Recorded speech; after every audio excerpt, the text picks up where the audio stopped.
সাথে রিক্সা কি করো? ভাবলাম সুন্দরী মেয়ে নিয়ে একটু ঘুরতে বের হই। মানে তুমি ইমরান? জি ভাবি, আপনার দেবর।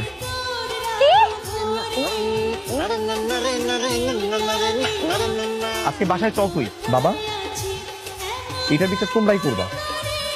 আমি সকালবেলা অফিসের জন্য বের হয়ে গেছি, আর তখন তোমার ছোট ছেলে আমার মতো করে অফিসিয়াল ড্রেস করে আমার বউকে এসে বলতেছে অনেকে অফিস করতে ভালো লাগে না।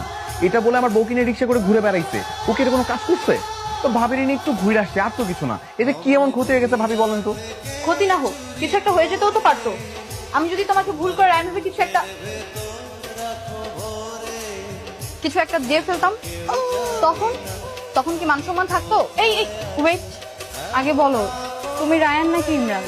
আর কি বলতেছো তুমি? আমি রায়ান, তোমার হাজবেন্ড। না না, আমার কেন যেন মনে হচ্ছে তুমি ইমরান। এটা কোনো কথা? এরকম রাতের বেলায় ইমরান তোমার ঘরে আসবে, ঘরে চিৎকার লাগাই দিবে, আর রায়ান এগুলো দেখবে না? রায়ান বাইরে ঘুরঘুর করবে? এমনও তো হতে পারে তুমি ইমরান রায়ানকে বেঁধে রেখেছো। আর আমি ইমরান না, আমি রায়ান। আমি সত্যি করে বলতেছি, আমার ঘরে ইমরান মাঝরাতে কেমনে করে ঢুকবে? এরকম কোনো কিছু হইতে পারে? আমি সত্যি তোমার হাজবেন্ড। ঠিক আছে, বিশ্বাস করলাম, কিন্তু ভরসা করলাম না। মানে? মানে তুমি আমার থেকে দূরে ঘুমাবা, আমাদের মাঝে কোলবালিশ থাকবে। তুমি রায়ান নাকি ইমরান? আরে বাবা, আমি রায়ান, তোমার হাজবেন্ড। আচ্ছা তাহলে বলো তো, কাল রাতে আমাদের মাঝে কি ছিল? ফুলবালিশ ছিল। কেন?